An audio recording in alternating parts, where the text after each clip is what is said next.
نحمده ونصلي ونسلم على رسوله الكريم اما بعد فاعوذ باللہ من الشیطان الرجیم بسم اللہ الرحمن الرحیم واعبدوا اللہ ولا تشرکوا به شیئا وبالوالدین احسانا وبذی القربى والیتامى والمساکین والجار ذی القربى والجار الجنب والصاحب بالجنب وابن السبیل وما ملکت ایمانکم ان اللہ لا يحب من کان مختالا فخورا صدق اللہ العظیم۔ عزیزان من، آج کا ہمارا عنوان ہے اچھا ہمسایہ انسان کے لیے کامیاب زندگی کی ضمانت ہے۔ رب ذوالجلال نے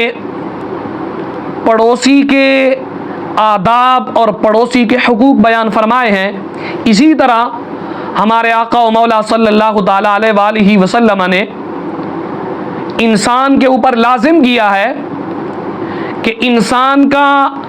اپنے رشتہ داروں کے بعد اگر کسی سے سب سے زیادہ واسطہ پڑتا ہے وہ انسان کا اپنے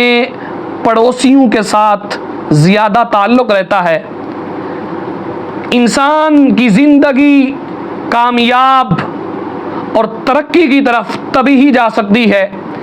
جب انسان کا پڑوسی اچھا ہو۔ اگر انسان کا پڑوسی اچھا نہیں ہے تو انسان کے لیے زندگی کا جینا اجیرن ہو جاتا ہے، زندگی مشکل بن جاتی ہے، کافی سارے مسائل کا انسان کو سامنا کرنا پڑتا ہے۔ اسی لیے تو میرے نبی پاک صلی اللہ تعالیٰ علیہ وآلہ وسلم نے فرمایا کہ اگر تم نے گھر بنانا ہے،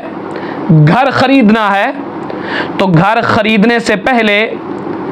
صحیح بخاری کی حدیث ہے، میرے نبی نے فرمایا گھر خریدنے سے پہلے آپ اپنے قرب و جوار کے اندر بھی دیکھیں آپ کے پڑوسی کیسے ہیں، وہاں کے لوگ رہنے والے کیسے ہیں۔ حدیث کے یہ الفاظ ہیں، میرے نبی نے فرمایا التمسوا الجار قبل الدار، فرمایا گھر خریدنے سے پہلے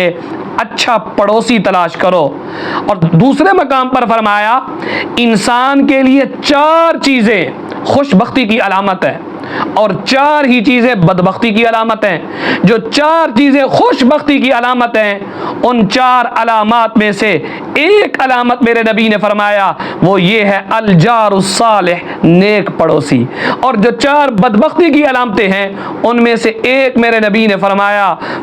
الجار السوء، برا پڑوسی ہے۔ اور سرکار علیہ الصلوۃ والسلام نے فرمایا بندہ مومن پر واجب ہے کہ وہ ہر ممکن صورت کے اندر اپنے پڑوسی کے ساتھ حسن سلوک کرے۔ صحیح مسلم کی حدیث ہے، میرے نبی نے ارشاد فرمایا من کان یؤمن باللہ والیوم الآخر فلیحسن الی جارہ، فرمایا جو اللہ اور آخرت کے دن پر ایمان رکھتا ہے اسے چاہیے اپنے پڑوسی کے ساتھ اچھا سلوک کرے۔ حتیٰ کہ سرکار علیہ الصلوۃ والسلام نے ارشاد مبارک فرمایا جو چیز انسان اپنے لیے پسند کرتا ہے وہی چیز اپنے پڑوسی کے لیے بھی پسند کرے۔ میرے نبی پاک صلی اللہ تعالیٰ علیہ وسلم کے فرمان ذیشان کے الفاظ یہ ہیں، فرمایا والذی نفسی بیدہ لا یؤمن عبد حتی یحب لجارہ ما یحب لنفسہ، سرکار علیہ الصلوۃ والسلام نے فرمایا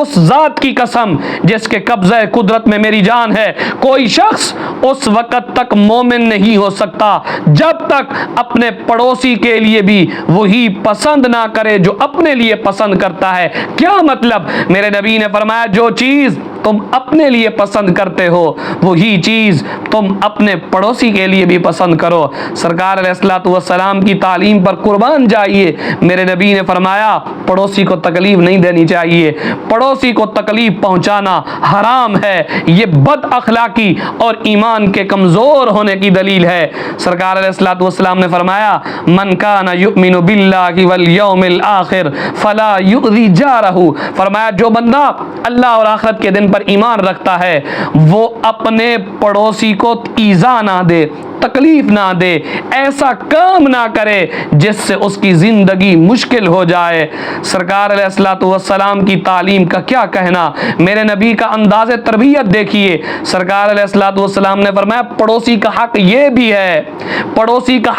بھی ہے کہ انسان اپنے غریب پڑوسی کے گھر کے اندر اگر اچھا کھانا بناتا ہے اپنے گھر کے اندر تو اپنے پڑوسی کے گھر کے اندر بھی بھیجے، کوشش کرے اس کو اپنے ساتھ بٹھا کر کھلائے، اگر یہ صورت ممکن نہ ہو تو اس کے گھر کے اندر بھجوائے، کیونکہ کھانا بھیجنے سے، کھانا کھلانے سے الفت آتی ہے، محبت کا پیغام جاتا ہے، پیار کے رشتے بڑھتے ہیں، انس عام ہو جاتا ہے۔ سرکار علیہ الصلوۃ والسلام نے ارشاد فرمایا